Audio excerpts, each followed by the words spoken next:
शिमला में हिमदर्शन से बातचीत के दौरान ताइक्वांडो के इंटरनेशनल रेफरी विनोद कुमार ने हिमाचल प्रदेश में खेलों की ओर बढ़ते रुझान और उभरती प्रतिभाओं की सराहना की। उन्होंने कांगड़ा के खिलाड़ी ईशान को सिल्वर मेडल जीतने पर बधाई देते हुए कहा कि यह प्रदेश के युवाओं की क्षमता और मेहनत का प्रमाण है। विनोद कुमार ने बताया कि खेल न केवल शरीर को स्वस्थ रखते हैं बल्कि जीवन को अनुशासित और सुंदर बनाने में भी महत्वपूर्ण भूमिका निभाते हैं। उन्होंने कहा कि नशा मुक्त समाज बनाने में खेलों की अहम भूमिका है क्योंकि यह युवाओं को सकारात्मक दिशा देते हैं। उन्होंने चिंता व्यक्त की कि आज युवा सबसे ज्यादा मोबाइल के नशे के गिरफ्त में है जो उनके भविष्य को प्रभावित कर रहा है। उन्होंने युवाओं से अपील की है कि वे मोबाइल पर समय नष्ट करने के बजाय खेल गतिविधियों में अधिक भाग लें। मेरा नाम विनोद कुमार है, जैसा आपने बताया ही है मैडम सबको।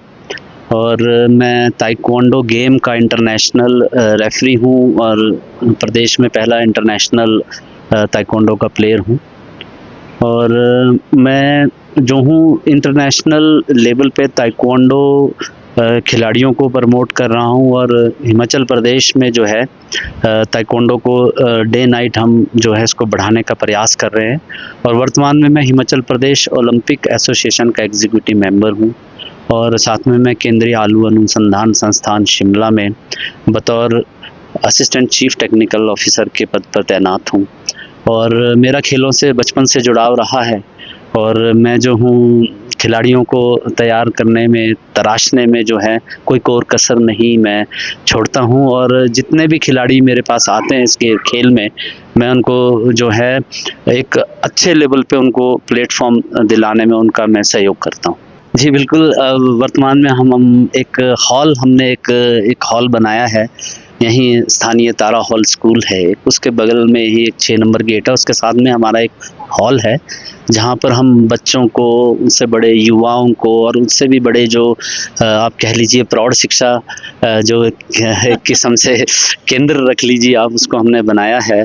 और उसमें चाहे वो फीमेल खिलाड़ी हों या मेल खिलाड़ी हों, सभी जो हैं जेंडर के लोग वहाँ पर आते हैं और हम उनको सिखाते हैं। हमारे पास कोचेज़ हैं, इंटरनेशनल लेवल के खिलाड़ी हैं जो बच्चों को, युवाओं को जो है वहाँ पर ट्रेनिंग दे रहे हैं। कि जैसे आजकल जो फीमेल्स हैं, जो लड़कियाँ हैं, वो किसी से कम नहीं है, पीछे नहीं है। आप देख रहे हैं, वो चाहे स्पेस में उड़ने की बात हो, आकाश में उड़ने की बात हो या फिर ज़मीन पर रह कर के खेलों की बात हो।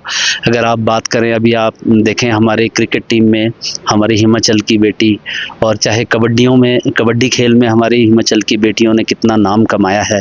और ताइक्वांडो में अगर आप बात करें विशेष रूप से, तो हमारी जो ताइक्वांडो में भी लड़कियाँ वो पीछे नहीं है, चाहे वो नेशनल गेम्स हों या इंटरनेशनल लेवल पे उन्होंने बहुत नाम रोशन किया है। चाहे वो स्पोर्ट्स अथॉरिटी ऑफ इंडिया से कोचिंग में उन्होंने अपना कैरियर बनाया हो या फिर आप ले लीजिए रेफरिंग में उन्होंने कैरियर बनाया हो। ब्लैक बेल्ट्स खिलाड़ी हमारे पास इंटरनेशनल लेवल की, नेशनल लेवल की जो है लड़कियां हैं जो कि अपने हिसाब से, अपने उम्र के हिसाब से और अपने जेंडर के हिसाब से बहुत आगे जो है आगे निकल गई हैं। जी, मॉडर्नाइजेशन भी नहीं, मॉडर्नाइजेशन ही कहना इसके लिए पर्याप्त शब्द नहीं होगा। मेरा कहने का मतलब ये रहेगा कि आप इसको और विस्तारित रूप में अगर लीजिए और इसका विस्तार कीजिए कि हमने जो है बेटियों को, लड़कियों को आजकल पंख दिए हैं। हर माँ बाप चाहता है कि मेरी बेटी भी कुछ करके दिखाए, क्योंकि बेटियां बेटों से कम नहीं हैं। अब वो ज़माना चला गया जब बेटी को 7 पर्दों में रखा जाता था या उसको अलाउ नहीं किया जाता था। पुराने तरीके के जो पेरेंट्स थे, हमारे बुजुर्ग थे, वो बेटियों को थोड़ी रिस्ट्रिक्शंस में रखते थे।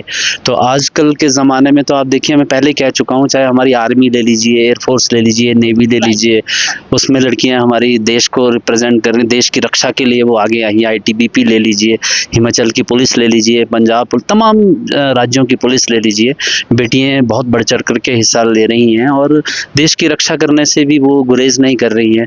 और जहाँ तक आपने बात करी मोटरसाइकिल की या स्कूटर की कि बेटियां पीछे बैठा करती थी, अब वो ज़माना बिल्कुल नहीं है। आप देख लीजिए, एक स्कूटर साइकिल से लेकर के हवाई जहाज़ और यहाँ तक कि फाइटर जेट से लेकर के राफेल तक जो है हमारी बेटियां उड़ा रही हैं, देश की बेटियां उड़ा रही हैं। तो ये कहना बिल्कुल, अब ये मुझे तो ये कहने में गुरेज नहीं होगा, भेद करना बिल्कुल गलत मैं समझता हूँ बेटा और बेटी में।